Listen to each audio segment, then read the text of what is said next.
Exotic Gaming here, back with a video covering some more mods for 7 Days to Die in Alpha 21. Now, some of these mods should be newer, so hopefully you haven't seen them before. As always, if you get one of these mods, leave a like on the video and let me know what you got. First up is the Minimap mod by Altair. This mod obviously adds a minimap to the game's upper left corner.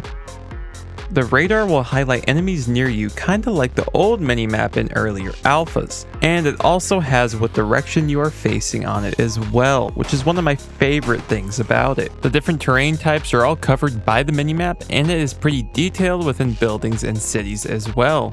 Next up is another mod by Altair called Send Drone to Trader. Load the drone up with all the stuff you want to sell, and then you can send it right to the trader to sell it for you. You don't have to do anything besides talk to the drone.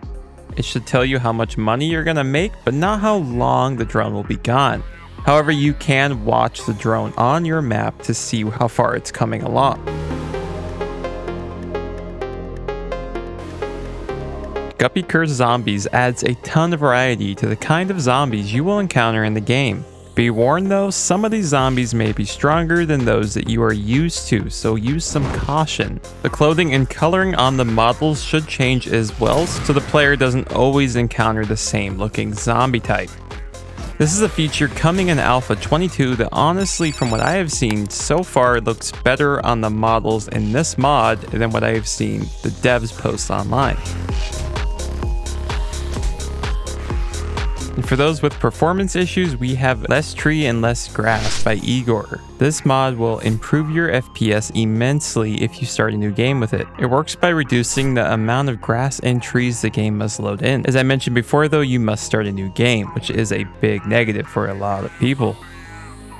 Weapons of Some Destruction by Joseph Patch is a pretty popular mod, as some of you may know. It adds a ton of melee weapons to the game that can be downloaded in separate themed file batches, so you don't have to flood your game with sci-fi weapons if you want more realistic battle axes or something like that. Now, while trying these out, I did realize how strong they really were in killing zombies quickly. Only took 2 shots to kill this girl. But I suppose these weapons are more aimed towards killing than a lot of the weapons we find throughout the game. One other thing to note is how large these weapons are. They can almost take up the whole entire kitchen. It's kind of surprising that you don't get the weapon caught on some of the surfaces inside these buildings.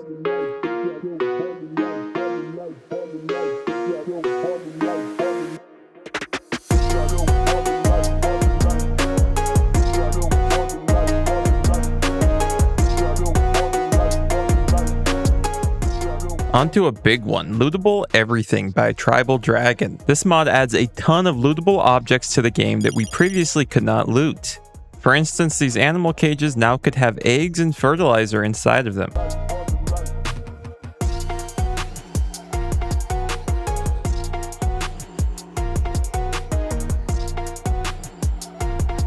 It does make the game feel a little bit more real, being able to go around and pretty much loot everything that you would think you could loot in real life.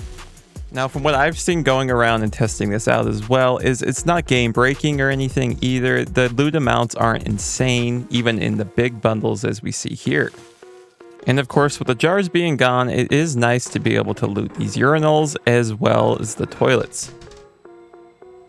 Hitting up a military type installation POI before a horde night could actually net you some much needed ammunition.